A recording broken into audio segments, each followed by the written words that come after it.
Vous êtes-vous déjà demandé si les personnes dans votre vie sont vraiment là pour vous ou profitent simplement de votre gentillesse? C'est comme être à un carrefour, incertain de quel chemin mène à des connexions authentiques. Eh bien, vous n'êtes pas seul dans ce voyage, bien qu'unique à chacun d'entre nous. C'est une expérience partagée, naviguant à travers un labyrinthe de relations, essayant de distinguer le véritable du prétentieux. Comme Marc Aurèle l'a une fois mentionné, il est essentiel de comprendre la nature de ceux avec qui nous nous associons. Plongeons au cœur de cette question dans cette vidéo. Nous allons explorer 16 signes subtils, mais révélateurs que quelqu'un pourrait vous utiliser. Ce ne sont pas juste des conseils aléatoires, mais des aperçus soigneusement élaborés basés sur la compréhension du comportement humain et des émotions, de la reconnaissance des conversations à sens unique à la détection du moment où votre générosité est exploitée. Ces points vous permettront de voir au-delà de la surface. Mais pourquoi est-ce important, pourriez-vous demander? Parce que vous méritez des relations qui vous élèvent, qui font ressortir le meilleur en vous. Il ne s'agit pas seulement d'éviter les profiteurs, il s'agit d'attirer et de cultiver des liens qui sont véritablement enrichissants. Cela concerne votre croissance personnelle, votre bien-être. Alors, êtes-vous prêt à transformer la manière dont vous percevez et naviguez dans vos relations en vous dirigeant vers des connexions plus authentiques et satisfaisantes? Numéro 1. Les commentaires décroissants. Au fur et à mesure que nous voyageons dans la vie, les commentaires décroissants sont comme des rochers cachés dans un ruisseau, apparemment mineurs, mais capables de vous faire trébucher. Imaginez partager une réalisation personnelle, seulement pour être accueilli par un commentaire sarcastique du type « c'est tout » ou « confiez vos rêves », juste pour les voir être minimisés. Ce ne sont pas de simples remarques désinvoltes. Ce sont des outils subtils utilisés par certains pour vous maintenir dans un état perpétuel de doute de soi, habilement conçus pour vous faire sentir plus petit afin qu'ils puissent se sentir plus grands. D'un point de vue stoïque, ces commentaires offrent un moment de réflexion et de résilience. Rappelez-vous, le cœur du stoïcisme ne consiste pas à supprimer les émotions, mais à les comprendre et à les gérer. Face à de telles remarques, réfléchissez au principe stoïque de se concentrer sur ce qui est sous votre contrôle, votre réaction et votre pouvoir. Comprenez que ces commentaires en disent plus sur les insécurités de l'orateur que sur votre valeur. C'est leur façon de dire « je me sens menacé par votre succès ». Vous avez le choix. Soit donner à ces mots un pouvoir sur vous, soit les voir pour ce qu'ils sont réellement, le reflet de la tourmente intérieure de quelqu'un d'autre. Votre réponse ? Rencontrez ces commentaires avec équanimité et assurance. Un stoïque n'engage pas de petites batailles de mots. Au lieu de cela, ils restent fermes dans leur estime de soi. Entourez-vous de positivité, de personnes qui vous soutiennent et vous élèvent véritablement. La vie, vue à travers une lentille stoïque, est trop précieuse pour être obscurcie par les insécurités des autres. Maintenez votre paix intérieure et laissez vos actions parler. Après tout, dans la quête stoïque de croissance personnelle, votre estime de soi n'est pas un outil pour que les autres la sapent. C'est votre bouclier, votre force inébranlable face aux caprices de ceux qui cherchent à vous utiliser à leur avantage. Numéro 2. Les promesses non tenues. Avez-vous déjà remarqué comment certaines personnes dans votre vie semblent être tout en parole mais sans action? Ils sont comme des magiciens des mots, tissant des histoires et des promesses avec l'aisance d'un conteur chevronné. Mais quand vient le moment de passer à l'action, ils disparaissent, laissant derrière eux un sillage de promesses non tenues. C'est l'illusion de l'investissement, un acte de tromperie habile, où les mots sont suspendus comme des objets brillants, vous distrayant du manque d'engagement ou d'action réelle. Dans ces situations, il est crucial d'observer non seulement ce qui est dit, mais aussi ce qui est fait. Les actions, contrairement aux mots, ne mentent pas. Elles sont la véritable mesure de l'intention et de l'engagement de quelqu'un. Lorsque les promesses deviennent une monnaie donnée librement mais rarement honorée, c'est un signe. Faites attention au modèle. Cette personne échoue-t-elle systématiquement quand cela compte le plus? Si oui, il est temps de remettre en question sa sincérité. C'est comme construire une maison avec quelqu'un qui apporte de beaux plans, mais ne se présente jamais sur le chantier. La fondation de la confiance ne peut pas être construite uniquement sur des paroles. Et rappelez-vous, il ne s'agit pas d'être cynique, mais d'être discernant. La confiance et les relations se construisent sur un équilibre de paroles et d'actions. Lorsque les actions de quelqu'un ne correspondent systématiquement pas à ses mots, c'est un drapeau rouge. C'est un signe qu'ils sont peut-être plus investis dans l'idée d'être perçus comme soutenants plutôt que d'être véritablement soutenants. En reconnaissant cela, vous vous donnez le pouvoir de prendre des décisions éclairées sur qui vous laissez entrer dans votre cercle intime. Après tout, votre temps et votre investissement émotionnel sont précieux. Réservez-les pour ceux qui ne se contentent pas de parler, mais qui agissent également avec sincérité et intégrité. Numéro 3. Le bénéfice unilatéral. Naviguer dans les relations peut souvent ressembler à une marche sur un fil tendu, surtout lorsque vous vous retrouvez dans la situation du bénéfice unilatéral. Le bénéfice unilatéral, c'est comme ramer seul dans un bateau, alors que quelqu'un d'autre profite de la balade sans rien offrir en retour. Imaginez être constamment le donneur dans une relation, offrant soutien, temps ou ressources, pour ne trouver qu'un silence assourdissant lorsque vous avez besoin d'aide. Ce n'est pas juste une question de générosité, c'est un signe flagrant que vous êtes sous-évalué. Le stoïcisme enseigne le respect mutuel et l'équilibre, éléments essentiels de toute relation saine. Votre valeur n'est pas mesurée par votre générosité ou votre disponibilité. Reconnaissez cette dynamique unilatérale et osez établir des limites. Ce n'est pas égoïste, c'est du respect de soi. Engagez des conversations honnêtes et voyez qui s'ajuste. Ceux qui ne sont pas prêts à réciproquer font simplement de la place à des personnes qui vous valorisent vraiment. La qualité prime sur la quantité dans les relations. Vous n'êtes pas seulement une ressource, vous êtes une personne méritant une connexion équilibrée et réciproque. Ne vous contentez pas d'un spectacle solo, vous méritez une équipe de soutien dans ce voyage de la vie. Après tout, comment pouvez-vous grandir en ignorant vos propres émotions ou besoins? Numéro 4. Le mépris pour vos émotions ou besoins.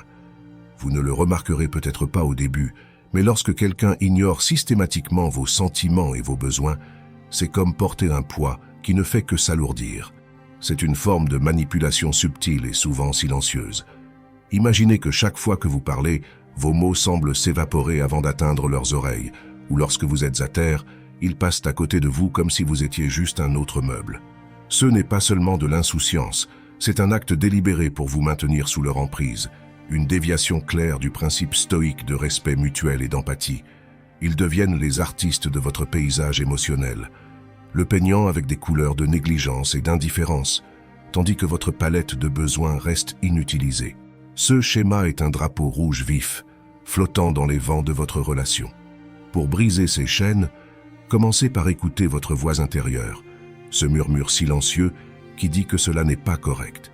Faites-lui confiance. Vous n'êtes pas un personnage d'arrière-plan dans l'histoire de quelqu'un d'autre. Vous êtes le protagoniste de la vôtre. Lorsque vos émotions sont mises de côté, prenez la parole. Il ne s'agit pas de déclencher un conflit, mais d'honorer vos sentiments. S'il continue d'ignorer vos besoins, il est peut-être temps de réévaluer la relation. Entourez-vous de personnes qui non seulement vous entendent, mais vous voient également. Une relation devrait être une rue à double sens, et non une allée à sens unique menant uniquement à leur bonheur. Le stoïcisme nous enseigne la valeur du respect de soi et de la force intérieure, des clés pour reconnaître et combattre la négligence émotionnelle. Rappelez-vous, vous respecter est la première étape pour apprendre aux autres à vous respecter. Et parfois, l'acte le plus émancipateur que vous puissiez faire est de vous éloigner de ceux qui ne reconnaissent pas votre valeur. Numéro 5. La manipulation émotionnelle. Considérez les paroles sages de Marc Aurèle comme un phare de la philosophie stoïque. Vous avez le pouvoir sur votre esprit, non pas sur les événements extérieurs. Réalisez cela, et vous trouverez la force. Cette profonde perspicacité est votre armure dans le champ de bataille subtil de la manipulation émotionnelle. Imaginez naviguer dans une relation, une amitié, ou même un lieu de travail où votre confiance commence à s'éroder, non pas à cause d'un changement personnel, mais à cause de l'agenda caché de quelqu'un visant à manipuler vos sentiments. Le manipulateur, déguisé en ami ou en allié, érode habilement votre estime de soi. Ils utilisent un mélange astucieux d'éloges et de critiques, vous rendant dépendant de leur validation. Ce n'est pas seulement une trahison de confiance, c'est une attaque insidieuse contre votre autonomie, un principe fondamental de la pensée stoïque. Pour rester ferme contre cela, embrassez la pratique stoïque de l'autoconscience et de la souveraineté personnelle. Faites confiance à votre instinct. Si les interactions vous laissent plus vidé qu'exalté, prenez note. Cette prise de conscience est votre premier pas vers l'autonomisation. Les limites ne sont pas seulement des lignes tracées dans le sable, elles sont les murs de votre forteresse mentale. Exprimez vos valeurs, défiez les incohérences et surtout, engagez-vous avec ceux qui respectent et encouragent votre croissance. Marc Aurèle nous rappelle que notre espace mental est à nous de gouverner. En le protégeant, nous nous honorons non seulement nous-mêmes, mais aussi nous défendons la vertu stoïque de la maîtrise de soi face à la manipulation émotionnelle. Rappelez-vous que votre tranquillité d'esprit est votre bien le plus précieux. Gardez-la avec la sagesse d'un guerrier stoïque. Numéro 6. Le manque de soutien véritable. Au cœur de toute relation significative se trouve le fondement d'un soutien véritable. C'est comme avoir un ami ou un partenaire qui vous encourage à travers tous les hauts et les bas. Mais que se passe-t-il lorsque ce soutien manque? C'est comme marcher sur une corde raide sans filet de sécurité. Vous faites un pas, espérant un mot d'encouragement ou un geste de soutien pour ne trouver qu'un vide. Cette absence est un signal d'alarme flagrant dans n'importe quelle relation, signalant que vous pourriez être en compagnie de quelqu'un qui vous considère comme une simple marche vers leur propre gain, plutôt que comme un partenaire dans la croissance. Un soutien véritable ne signifie pas une approbation constante ou un encouragement inébranlable, mais avoir quelqu'un qui valorise vos rêves autant que les siens. Lorsque cela manque, vos triomphes et vos épreuves deviennent un simple bruit de fond pour eux. Ils pourraient hocher la tête à vos histoires, mais leur esprit est ailleurs. Ils sont comme des ombres qui apparaissent quand le soleil brille, mais disparaissent à la première ombre d'une tempête. De telles relations sont épuisantes, vous laissant vous sentir seul dans vos efforts. Il est crucial de reconnaître ces schémas. Lorsque vos joies et vos peines rencontrent l'indifférence ou des mots creux, c'est un signe pour réévaluer la profondeur et la direction de la connexion. Pour prospérer, entourez-vous de personnes qui investissent véritablement dans votre bien-être. Ce n'est pas à propos de trouver des oui-oui ou des admirateurs, mais des personnes qui défient et élèvent, célébrant vos victoires et vous soutenant dans vos défaites. Dans un monde où les relations peuvent souvent être superficielles, cultiver des connexions ancrées dans le respect mutuel et un intérêt véritable n'est pas seulement rafraîchissant, c'est essentiel.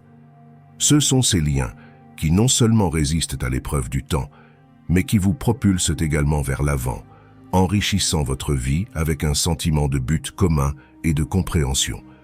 Numéro 7. La compétition constante. Lorsque chaque interaction ressemble à un décompte dans un jeu caché de donner et prendre, vous faites face au tableau d'affichage silencieux, un signe subtil que vous pourriez être utilisé. Contrairement à une compétition amicale qui se nourrit de la croissance mutuelle et des victoires partagées, il s'agit d'un match à sens unique, où la gentillesse de quelqu'un vient avec une facture silencieuse, et leurs faveurs sont des transactions déguisées. Sénèque, le philosophe stoïcien, nous met en garde contre de tels déséquilibres dans les relations, soulignant l'importance des connexions authentiques plutôt que des échanges calculés. Dans ce jeu de notation silencieux, vous vous sentez redevable, comme si chaque geste était assorti de conditions, transformant les amitiés en entrées de grands livres. La clé pour surmonter cela est la conscience et l'établissement de limites.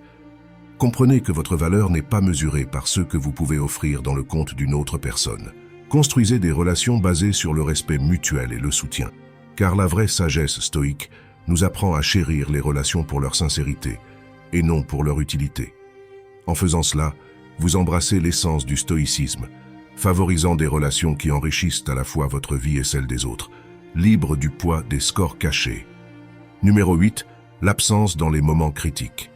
Les amis du beau temps sont comme des ombres, présents pendant vos jours les plus lumineux mais introuvables dans vos heures les plus sombres. Ce modèle de comportement est un signe révélateur d'être utilisé. Imaginez ceci. Vous êtes entouré de rires et de sourires quand les temps sont bons, mais dès que le vent tourne, leur soutien disparaît comme la brume. Ces individus considèrent les relations comme de simples commodités, des tremplins pour leur propre gain. Ils sont comme des acteurs, jouant leur rôle lorsque le scénario leur profite, mais quittant la scène lorsque la situation exige plus qu'ils ne sont prêts à donner. Leur absence dans vos moments de besoin n'est pas juste décevante. C'est une forte déclaration de leurs véritables intentions. Le stoïcisme nous enseigne à voir les gens et les situations tels qu'ils sont vraiment, pas comme nous souhaitons qu'ils soient. Face à un tel comportement, une approche stoïque n'est pas d'amertume, mais de clarté et de respect de soi. Réfléchissez sur ces relations avec un esprit clair et sans nuages. Comprenez que les liens authentiques sont testés non dans la joie, mais dans l'adversité. Quand quelqu'un disparaît systématiquement dans votre temps de besoin, c'est un signe pour réévaluer leur rôle dans votre vie. Rappelez-vous, votre valeur ne diminue pas en fonction de l'incapacité de quelqu'un à voir votre valeur. Concentrez-vous plutôt sur l'établissement de relations avec ceux qui se tiennent à vos côtés, non seulement sous le soleil, mais aussi dans la tempête. Numéro 9. Le manque de réciprocité. Imaginez-vous dans une relation où vous êtes toujours celui qui donne. Votre temps, votre attention, voire même votre mot de passe Netflix, tandis que l'autre personne semble juste prendre rarement, voire jamais, en donnant en retour. C'est un cas classique de manque de réciprocité, un drapeau rouge qui agite vigoureusement dans le vent de vos interactions. Le stoïcisme nous enseigne la valeur de l'équilibre et du respect mutuel dans les relations. Si vous vous retrouvez constamment à être celui qui envoie des messages en premier, qui planifie les rendez-vous, ou qui écoute leurs problèmes sans jamais recevoir la même attention en retour, il est temps de faire une pause et de réfléchir. Cette relation est-elle vraiment une rue à double sens, ou ressemble-t-elle davantage à une voie solitaire à sens unique? Pour remédier à ce déséquilibre, examinez d'abord votre propre comportement. Le stoïcisme ne consiste pas à changer les autres, mais à comprendre et à ajuster nos propres réactions. Demandez-vous, permettrai-je cet équilibre en ne communiquant pas mes besoins? Il ne s'agit pas de tenir le score, mais plutôt d'assurer un échange mutuel sain. Exprimez vos sentiments et vos besoins. Si l'autre personne apprécie vraiment la relation, elle fera un effort pour rééquilibrer la balance. Si ce n'est pas le cas, cela pourrait être un signe qu'il est temps de reconsidérer la relation. Rappelez-vous, en tant que sage stoïcien du monde moderne, votre paix et votre bien-être sont primordiaux. Dans une relation, les deux parties devraient se sentir valorisées et entendues, pas seulement une. Vous êtes maintenant à mi-chemin de cette vidéo. Bravo pour travailler à vous améliorer. J'apprécierais vraiment si vous pouviez laisser un commentaire. Cela aide beaucoup ma chaîne. Si vous ne savez pas quoi dire, tapez simplement « J'accueille seulement les connexions authentiques dans ma vie » pour que je sache que vous avez regardé jusqu'ici. Et n'oubliez pas de vous abonner pour plus de vidéos comme celle-ci. Revenons à la vidéo. Numéro 10. Trahison. Ah, la trahison. Dans le paysage des relations, la trahison est une tempête silencieuse qui bruisse sous la surface, souvent passée inaperçue jusqu'à ce qu'elle éclate. Comme une vigne insidieuse, elle s'enroule autour des piliers de confiance, les étranglant lentement. Vous vous demandez peut-être comment repérer cette menace rampante. Eh bien, la conscience est votre première ligne de défense. Faites attention à l'équilibre entre donner et recevoir dans vos interactions. Y a-t-il un schéma constant où vous donnez toujours et l'autre prend toujours? C'est comme un jeu de tir à la corde émotionnelle, vous laissant épuisé et insatisfait. Maintenant, parlons des solutions. Ce n'est pas seulement question d'identifier le problème, mais de prendre des mesures. Le stoïcisme nous enseigne le pouvoir de la perception et de la réaction. Vous contrôlez comment vous percevez et réagissez à ces situations. Si la trahison se cache dans vos relations, confrontez-la avec le calme d'un stoïcien aguerri. Ayez un dialogue ouvert, mais établissez également des limites fermes. Ce n'est pas seulement une question de pointer du doigt. Il s'agit de comprendre les dynamiques et de décider de votre chemin à suivre. Réparerez-vous la fissure ou construirez-vous du nouveau? Le choix vous appartient, mais choisissez sagement. Gardez à l'esprit que votre bien-être émotionnel est primordial et vous avez la force de choisir un chemin qui s'aligne sur vos valeurs et votre respect de soi. Numéro 11. Disponibilité sélective. Un outil de manipulation subtil mais puissant se cache souvent derrière le guide d'une vie occupée. Entrez la disponibilité sélective.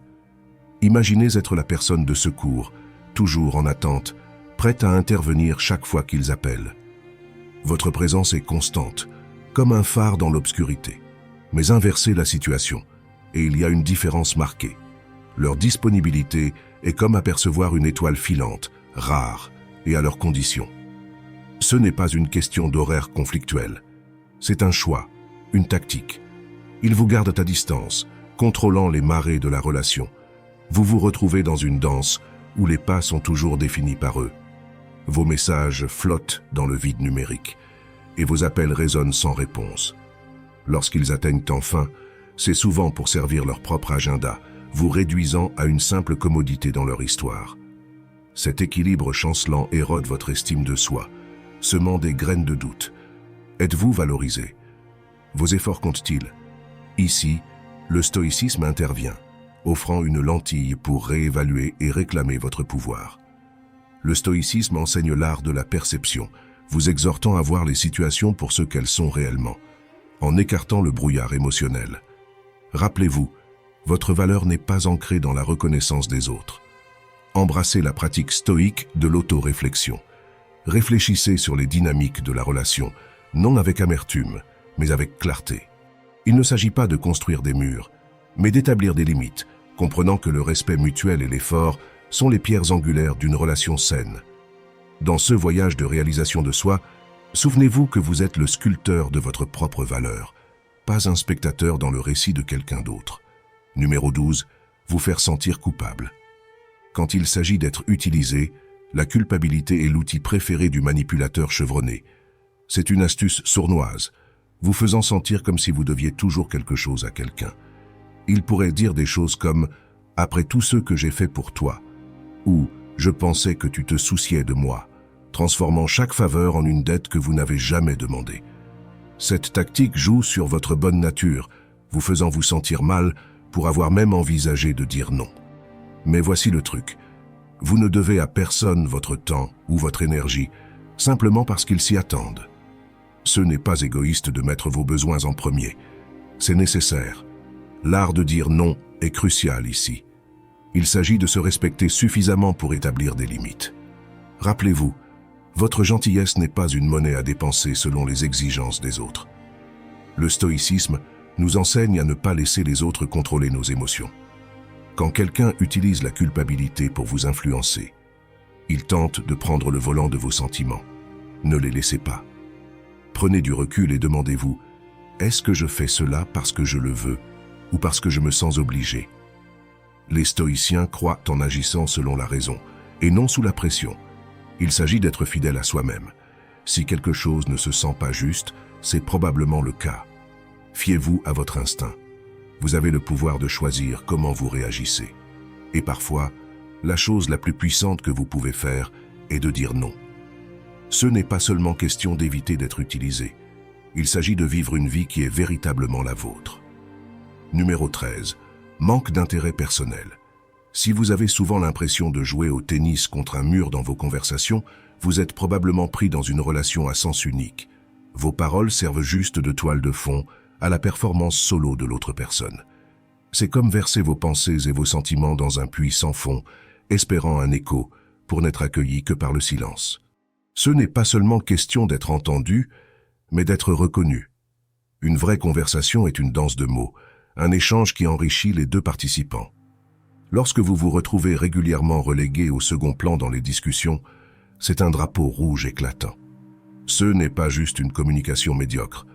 C'est un signe que vous êtes utilisé comme un tableau d'affichage, plutôt que d'être valorisé comme un partenaire de dialogue. Le stoïcisme nous enseigne l'importance du respect mutuel et de l'empathie dans les relations. Si vous êtes constamment ignoré, il est temps de questionner la valeur et la santé de la connexion. Votre voix mérite une plateforme, pas un vide. Contrer ce déséquilibre n'est pas question de parler plus fort, mais de discerner où votre voix est valorisée. Le stoïcisme nous encourage à nous concentrer sur ceux que nous pouvons contrôler, et dans ce scénario, c'est le choix de ceux avec qui nous nous engageons. Si vos mots tombent dans l'oreille d'un sourd, il est peut-être temps de rediriger votre conversation vers ceux qui écoutent véritablement. Ce n'est pas abandonner, c'est choisir d'investir votre énergie émotionnelle de manière judicieuse. C'est une forme de respect de soi que de chercher des relations où vos pensées et sentiments ne sont pas seulement entendus, mais chéris. Vos expériences et émotions ne sont pas des intrigues secondaires dans l'histoire de quelqu'un d'autre. Elles sont l'essence de votre récit unique. Choisissez de les partager là où elles ne sont pas seulement écoutées, mais réfléchies avec la même intensité et intérêt.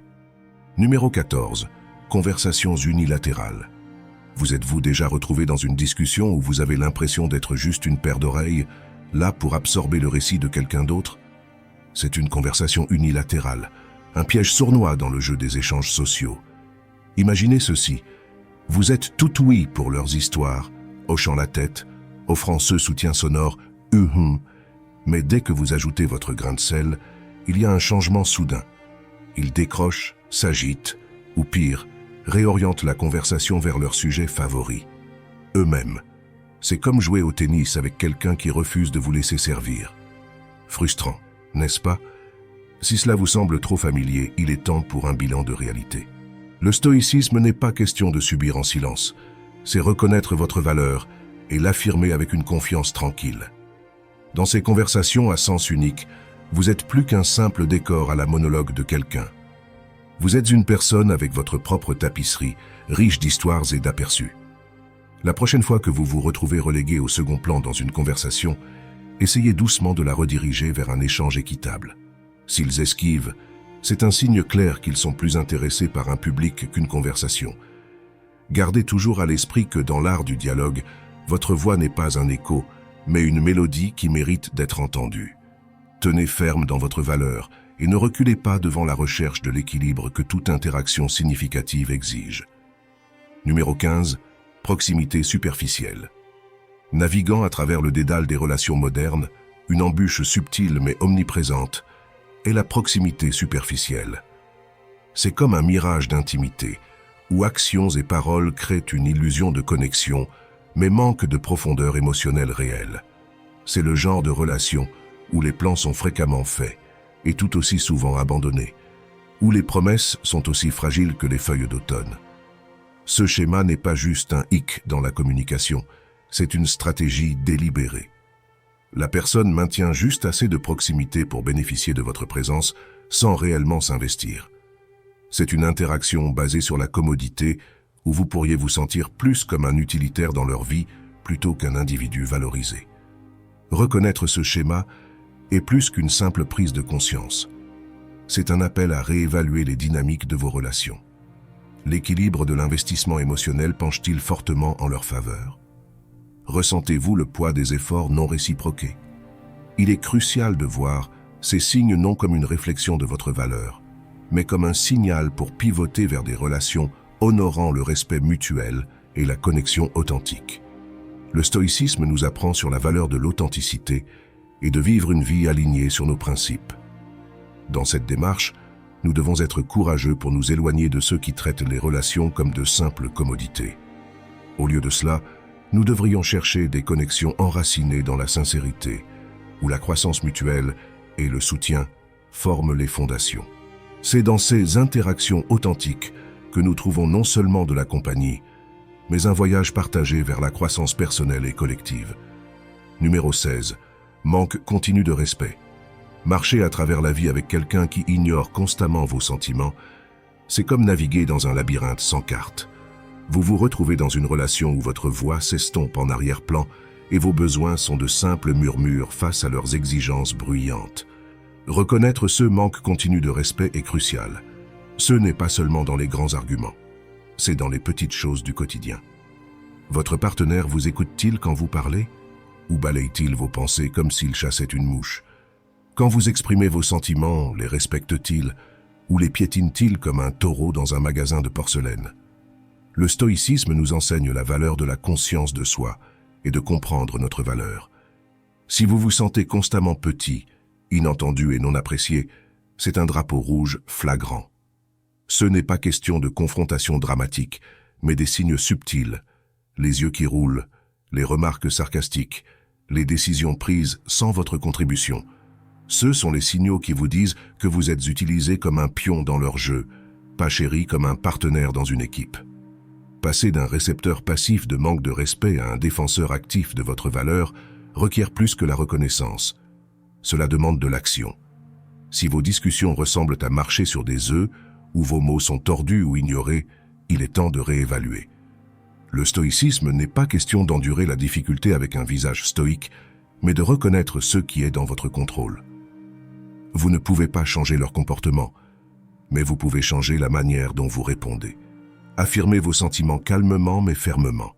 S'ils sont en retard pour la énième fois, ne soupirez pas et n'acceptez pas simplement. Exprimez comment cela vous fait sentir sous-évalué. Si vos opinions sont constamment éclipsées, parlez. Ce n'est pas question de démarrer une bagarre, mais de défendre votre dignité. Vos sentiments comptent, vos opinions comptent, vous comptez. Ce n'est pas seulement question de trouver l'harmonie dans votre relation, mais de garantir que votre voix soit entendue et respectée.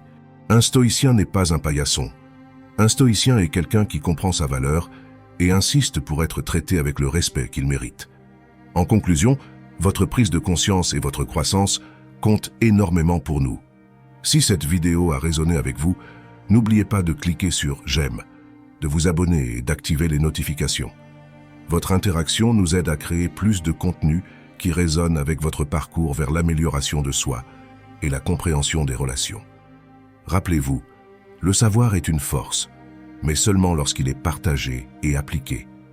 Partagez donc vos pensées et expériences dans les commentaires ci-dessous. Construisons ensemble une communauté où nous pouvons tous apprendre des expériences des autres. Merci d'avoir suivi cette session guidée par la sagesse du stoïcisme. Restez stoïque, restez conscient et continuez à vous efforcer pour un meilleur vous.